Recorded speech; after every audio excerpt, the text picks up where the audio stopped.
we're going to go racing, and I'll tell you the way they're going to line up for what effectively is going to be championship race number 8 of the 10 race series. Again, mathematically, we could get a championship decided here today. I won't go any further than that, but it does involve the days and what a difference a day makes. Will it be Josh? Will it be Levi? At the moment, it is a 31-point advantage to Josh over Levi. So mathematically, with a maximum of 50 points up for grabs at Brands Hatch following on today's final race, or race 8, then we could get the dust settled, but we'll just keep our eyes on that as we progress further into the race. Let's just tell you how they will line up, and Elliott PINSON sits in pole position. He's a lovely guy, is Elliott PINSON. He's probably the youngest guy out there racing, only 17 years of age, races out of Swindon in Wiltshire, backed by that wonderful racing team of Simsirus that backed him to victory in the British Junior Super Sports Championship Series of last year. And the year before that, he ran 3rd in the British Junior Super Sports Championship Series. He does not have the best memories, if you recall, Larry, here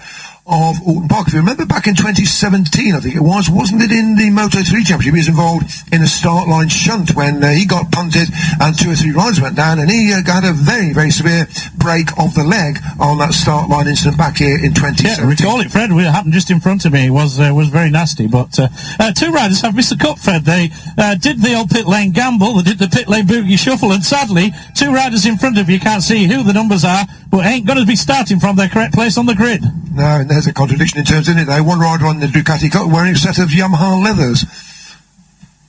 I'm sure Tim Maccabee are well chuffed about that one. Tim Maccabee, of course, the MD of Ducati, as they would be going out onto the green flag lap from the pit lane. But that would mean, of course, that once they've gone the green flag lap from the pit lane, they will have to forsake their grid position and start from the back of the grid. Again, I didn't recognise who they were, so they're just going rear end on out onto the circuit. Let's just give you the grid then. We've got Elliott PINSON in pole position alongside of the championship leader, Josh Day. And then the rider who currently runs 2nd in the championship, that is Levi Day. The 2nd row of the grid sees Davy SHOUBRIDGE, number 86, number 31, Sam Cox, and number 4, John McGuinness.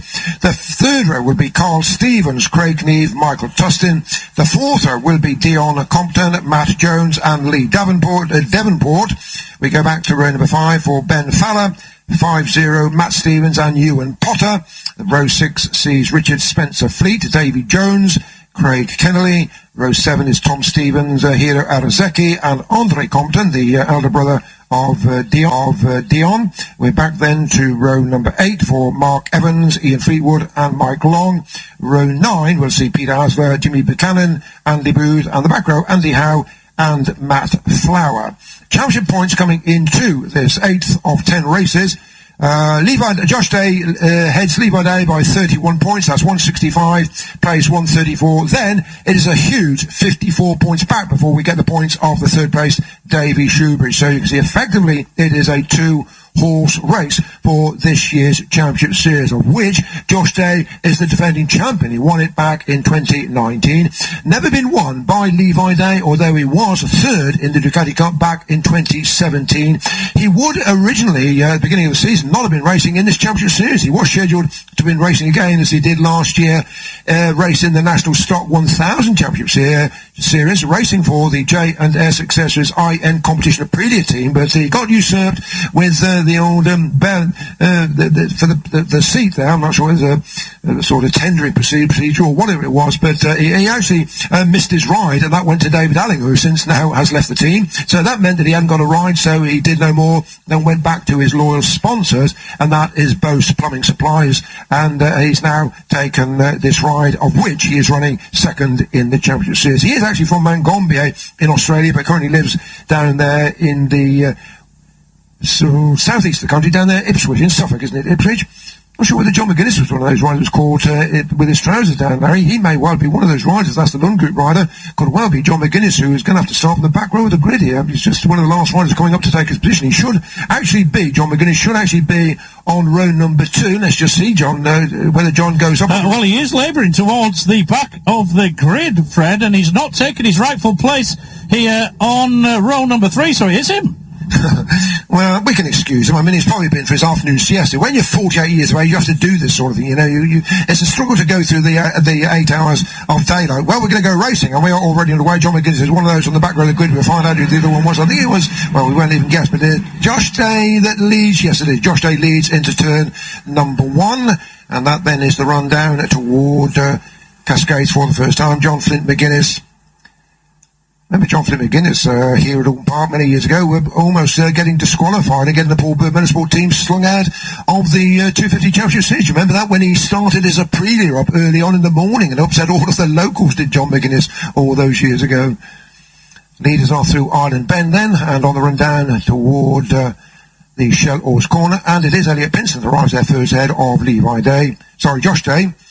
Levi and Josh. Levi from Swindon originally, making his home at Bath, or as we would say, south of the border at Bath. Just had a chat with Becky McGuinness down here, because she was with John on the rightful row of the grid, and he said that he was having an issue with his visor on the grid, so he went off to the warm-up lap. It was a little bit slower, so the officials made him start from the back, but he has got some sort of issue with the visor, does John McGuinness. See if that transpires, Fred. So he's even roped her and to tell Phipps on his behalf, eh? They're already making excuses. It's got good PR, Fred. It's good PR.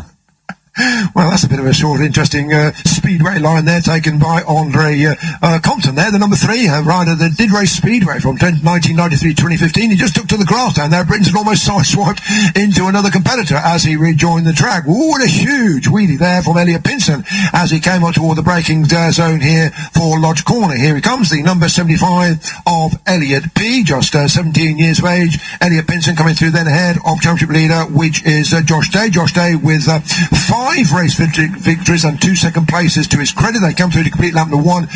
Levi Day went through 3rd, SHOUBRIDGE went through 4th, Dijon COMPTON went through in 5th place, ahead of Cox, Stevens, Neve, Tustin, Jones, FALLA, Potter, Stevens, Jones, Devonport, Spencer Fleet, Kennelly. McGuinness went through in 18th place. He's picked up 12 places from the back row of the grid, so he's obviously putting to good use the short circuit, the shortcut that I told him about last evening. Then ARAZEKI, Stevens, Fleetwood, Andre Compton, HASLER, Buchanan, Booth, Evans, Howe, Flower and Long. We joke, of course, with John McGuinness, joke with him, not against John McGuinness, because if ever there's a fun-loving character and a man who will keep you entertained for hour upon hour upon hour with never repeating a story, and that is John Flint McGuinness. I would recommend you get a copy of his book. It took me a long time to get a free copy, so it took me a long time to read it myself, but you can't put it down. He pulls no punches and tells... Can you pass yours on to me when he's done with it, please, Fred? I actually sold it to the charity shop. Oh, yeah, just a snippet of information that's come my way. If you've got a set of scissors on you, Fred, apparently that victory for Jason O'Halloran in the Superbike race means that Steve Rogers and the rest of the McCann's Yamaha squad are getting Mohican haircuts for the 3rd race. Oh, God forbid on that one. Dear, oh dear. Be nice to have the hair to have a Mohican, wouldn't it? that's quite you down. That shut you up. Here are the leading trio, as we anticipated would be yesterday, as it was yesterday, until poor old Elliott got bundled onto his backside, and Elliott PINSON leads this one then from Josh Day, number 1, from the 57 of Levi Day. No great surprise there. Any pundit that's been following this championship series would indeed have pinpointed these are the trio that we would be keeping our eyes on. As long as Levi stays where he is, there will be game on, having to go on to the final round, the final 2 races at Brands Hatch. Coming into this one with a 31-point advantage. Basically what it means is that Josh Day, if he were to win the race, then that would mean that Levi Day would have to finish, I think, 10th or below for the championship to be signed, sealed, and in legal terms delivered, as they say. Leading trio have broken clear, and they are now almost 2 seconds, I would say, up the road ahead of Davy SHOUBRIDGE. Davy SHOUBRIDGE, who's got himself new sponsorship, the number 86, got this bike. This bike was bought for him to use at the last round of Silverstone, and immediately he put it onto the podium in the 2nd race. It's bought the bike owned by the AH Performance Group. That's the Ashley Harwood Performance Group. He also gets his own personal sponsor, which is Signature Me Flooring behind him. Davy SHOUBRIDGE, the 32-year-old from Turners Hill. Picked up a victory last year at Oulton Park. Finished 5th in the Ducati Cup of last year, but that was on the now dated 955. This is the transition year, ladies and gents. The outgoing 955 and the V2 Panigales did race alongside each other. If you if you were here at the circuit, I would say just look out to look for the single-sided swinging arm, and that then is the V2. That's the easiest way to spot them as they go past you. But of course, we know that we don't have spectators here, and you are much lamented, ladies and gents. It seems strange to look out the window and just see just the grass banks in front of us. It's almost going back to the old club days all those years ago in the depths of winter, isn't it, when there was nobody to speak to. But hopefully we've got listeners around the world on the World Wide Web, and hopefully it is coming through loud and clear. We do apologise, though, that we can't take messages this weekend. Normally we do ask you to send a tweet or text in your messages, but unfortunately we are light-handed in the studio, so that's not possible this weekend. But hopefully we'll be back and running normal when we get to Donington Park in a couple of weeks' time. Josh Day goes through then ahead there, the new leader ahead of Elliott PINSON by 0.17 of a second. Josh Day puts a lap in at 1 minute 40.796, 140.796, which is slightly slower than PINSON put yesterday, put a 40.632 in yesterday, did Elliott PINSON. The lap record actually is held by Joe Collier, set back in May of 2017 at 140.283. So whilst they're not breaking that record, they are still battling earnestly for these championship points. 21, number 1, Josh Day from the 2075 of Elliott PINSON. The two newcomers actually being Elliott PINSON and Eddie Best, but unfortunately is Oppo. Eddie Best is not taking any further part in proceedings here this weekend. Eddie Best, he managed to, I think, break a bone in his foot, did Eddie Best. Broke his bone in the foot or broke his toe or whatever when he crashed out of free practice, Eddie Best. Eddie and Elliott, who both run within the same team, although you probably wouldn't have known that at Silverstone when Eddie Best managed to T-bone his own teammate and take the two of them out whilst they were running third and fourth. I did say to Eddie Best what was said when you got back to the team morning. He said, not one word could I repeat. And there's a rider doing a roly-poly, and that is Hiro ARAZEKI, the Japanese rider. Toro! ARAZEKI, crash, right, okay. That was my imitation of the Yuki Kageyama there, Larry, for you. But he's okay. ARAZEKI has tipped off. Lovely guy. ARAZEKI does speak English. He's just going to replay here, the number 24 rider. Hiro ARAZEKI. Well, with the back wheel. That was exiting from the chicane, the Hislop chicane down there. That is Hiro ARAZEKI. He's a company director. In finance and accounting. He's been in the UK for quite a number of years. He's a very, very interesting man to talk to. Sat down with him at Donington Park last year and had a long conversation. Originally comes from near Tokyo in Japan, but a very educated man. Actually came across here for his education, came across for university many, many years ago. He's now 52 years of age, and he bounces well, as we saw there. He doesn't look 52, he's for about 32. Certainly the Orientals do carry their age exceedingly well. Unlike the man from Yorkshire, Larry Carter down there, who struggles a little bit. But ARAZEKI was perfectly okay. He did a roly-poly up onto his seat and his bike wheeled to a place of safety, as we then have the leaders, which will be coming back up toward us. Just to see where Hiro, what points he scored this year. He best result of 11th at Snetterton. This into lap number 5, the fastest lap 140.467. That actually is quicker than yesterday's lap, and it's Josh Day that's putting that lap in now. That is the race leader. Number 1, Josh Day. Here are the leaders coming through. There is Josh. He's eked out to about a 40-yard advantage ahead of Elliott PINSON and Levi Day. I can fully understand that. Larry Carter, they're saying that on Facebook, Twitter, whatever it was, there was the apology being extended between Levi and Elliott PINSON. He's a lovely, lovely character, is Levi. They're very genteel, blonde-haired rider. Genteel is his lovely partner. Got a lovely, lovely little son, little Max, 18 months old plus Max. They often see them walk around the paddock just taking in the day, but he's just a nice passive character, is Levi Day. Has got a lot of time for the Aussie. He's been in this country for quite a period of time. Did start racing with the classic bikes when he was out in Australia all those years ago. Has won, I think, 2 or 3 Australian classic bike championships as Levi. Josh Day, who for many, many years forsook the BSB paddock. He won back in 2010, I think it was, the National Stock 600 Championship. He went on a few years later to run in the Stock 1000 Championship, but thereafter he just turned his back on the paddock and went off to race at the North Gloucester Club. There's another that clouded us there. That's another rider gone down the road there, and that actually I can see there's number 45, and that out there then will be Tom Stevens. That's the son. Dad's racing this one. That's Tom, number 45, Tom. And we've got Dad out there who would be racing under number 50, and that would be Matt Stevens. And that is Tom, who has tipped off, and he just picking himself up and walking away. He crashed out in the race yesterday, did Tom Stevens, and he's now gone for the double. Good news is Ryder is okay. Can tell you the change of position for second. Levi Day has now taken over second position, 57 from the 75 of Elliott PINSON. Well, that was a big off that Tom Stevens had. That was on the run down toward Cascades, and the gravel trap really did his job there for Tom. Saved himself and also saved his bike, I think, from a lot of serious damage. He would have been cracking on at about 100 miles an hour when he went down and bounced onto the grass and then on into the gravel trap there, Tom Stevens. But the 27-year-old from Maidstone, Kent, perfectly okay. In this, his first year of racing the Ducatis. It's only his second year racing overall. I think he did a bit of club racing last year. Go back with the leader, though, and that should be Josh Day, now 32 years of age. Rider who was scheduled earlier on this year, I think, when it clashed with, was it Snetterton weekend, he was due to be in Mexico to be married. That got cancelled, of course, due to the COVID-19 restrictions, and he said thankfully so, because by that time it had been cancelled. The new calendar had been issued by Stuart Higgs, and it meant that there was a date that would have clashed with their wedding date had it have gone ahead. So he was able to compete at Snetterton, was Josh, and Julie went on to win both of the races, and Josh is well on his way now to making this a double again. Well, not a double, he didn't win yesterday, that was Levi got the win yesterday, but well on his way to adding more points to his championship lead.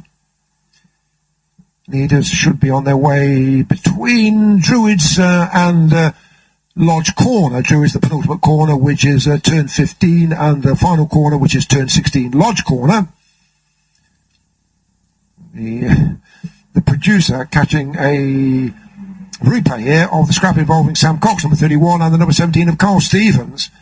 And that's a scrap that really is raging out there on the circuit, albeit for 5th and 6th places, 17 and 31. Josh, Levi, Pinson, Shoebridge have gone through. Cox has now gone ahead of Carl Stevens. That's 31. Sam Cox ahead of Carl Stevens, number 17. Neve number 2, TUSTIN 64, 14 Dijon COMPTON. John McGUINNESS from the back of the grid up to 4th position. Sorry, up to 10th position for number 4. Then behind him is the number 89 of Davy Jones. Just behind Davy Jones, of no relation, is Mark Jones, number 92. And that Matt Jones from Real. In fact, I tell a lie, they are both, but I think they're brothers, Davy and Matt. Coming from Real in North Wales, I think the two of them. But where are the leaders? Well, they are already on their way down toward the Hislop chicane, with now 3 laps and decreasing to go. This is into lap number 8 of the scheduled 10 lapper. And if they were to finish as they are at the moment, that would be Josh Day 190 points, Levi Day 154 points, meaning that would be a 36-point advantage that Josh would be taking on to the final 2 races at Brands Hatch in October, where there would be just a maximum of 50 points up for grabs, very much as we saw in that other class earlier on. It's by no means guaranteed, though, that Levi Day is going to actually pick the big points up here, because he's not shaken off the Post Plumbing Supplies rider Levi Day. It was 1 second when they completed that last lap. It's now down to 0.2 of a second. He's really concentrating. This one is the number 57 rider Levi Day.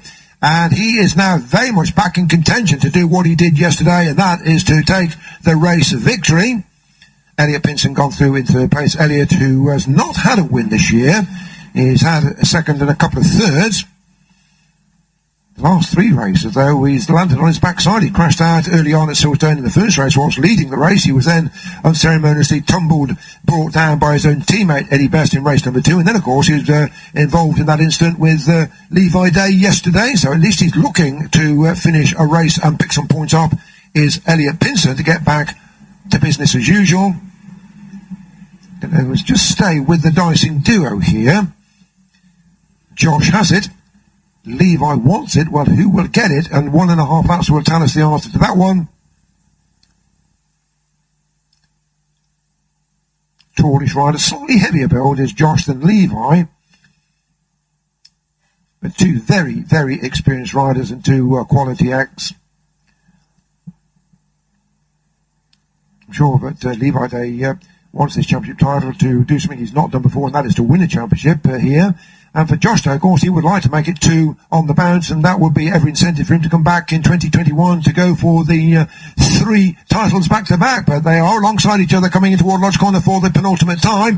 Fastest lap to Levi Day, 140.083, 140.083, and that is a new lap record. That lap record has to be rewritten. Joe Collier's lap record is now confined to history because Levi Day was the new lap record holder, but it's still not sufficient to give him the lead in the race. Josh Day has responded. Into the last lap they go. They went into the last lap separated by just a quarter of a second. They in toward the left-hander of Cascades. One Josh from 57 Levi. And here comes Josh, here comes Levi down the inside, that island corner now, surely no way through there. Now he realises he can't get through there, but he is asking some big questions now of Josh Day in towards Shell Oars for the final time. Half a lap to go. They head back now toward home through Shell Oars, heading now up toward the very quick right, then into the tightening left. A couple of back markers they've got to contend with here. And yeah, that bar, sadly enough, that back marker as was unable to contend with because he's just been nudged to earth there by Josh Day as they went through there. Josh was on his racing line. The back marker just cut across his bows, and Josh Day, unfortunately, he's got straight on. Josh Day's got straight on there at the chicane. So it's going to be Levi Day that will get the win because Josh Day cannot take advantage of that. It would be penalised, so Levi Day is going to get the win. He's just got to keep it on the island for the last 2 corners now. Levi Day to make it a double for himself and for both plumbing supplies now, and that would be great delight to his sponsors down there at the Bose Plumbing Supplies shop as they are the poor old back marker down there. And looks like Carl Stevens has gone down on the last lap as well. That would be the number 17 of Carl Stevens that's gone down on the last lap as here comes Levi Day up to take the victory, and that will be, please, the bosses of Bose Plumbing Supplies, Mike Green and Maddie. They will be delighted. It's D for double for Levi Day, and Josh Day, it got all a bit untidy on the last lap when he came across the back marker, possibly at the point he didn't want to, and that was going in toward the tight right of the of Britain's, and the poor rider that was in front of him, I think, was, let me have a quick look at this, because I think it may well have been Andy Booth. Yes, it was Andy Booth that sadly got nudged and nerfed out of the way, because cut across the bows into Josh Day, and poor old Andy Booth landed on his backside. Then Josh Day went down as the leader down toward his chicane, and then just trying to go past another back marker, just went straight on, and that was it, game over then as far as he was concerned in terms of the race victory. Do get the confirmation that it was the faller at Shell Oars was number 17. It was Carl Stevens who did go down. Carl, who was involved in that battling for 4th and 5th position with Sam Cox. But you've got to feel sorry for poor old Andy Booth, the 51-year-old Andy Booth. Nerfed to earth was Andy Booth. He's a great character. He comes from Horsley in Gloucestershire. He does wear the Woody leathers, the Woody comedian leathers, does Andy Booth. That there, we're just seeing a replay of poor old Andy. The only problem is that when you're 51 years of age, the bruises do last that little bit longer, but it will be just, I'm sure, as just a racing incident, that one, as Levi Day cut underneath Andy Booth going in toward that right-hander. So how did they cross the line in this order? Levi Day now with a lap record as well as his first double for Levi Day. That makes the last 3 races now that he's won back-to-back. So, and that's Carl Stevens, just getting a replay there. Carl Stevens picking himself up and getting to a place of safety. Levi Day getting home by 1.1 seconds ahead of Josh Day. Then it will be Elliott PINSON 75 from Davy Shoebridge number 86, Sam Cox 31, Craig Neve number 2, then Mike Tustin number 64, Dijon COMPTON 14, John McGUINNESS number 4, and completing the top 10 was the number 89, Davy Jones, complete with Locker, and then behind him at 92, and that was Matthew Jones, Falla, Porter, Devonport, then the number 5050 of Matt Stevens. It was Spencer Fleet, Kennelly, Andre Compton, Fleetwood, and I think the final finisher in 20th place was the number 16 rider of Jimmy Buchanan.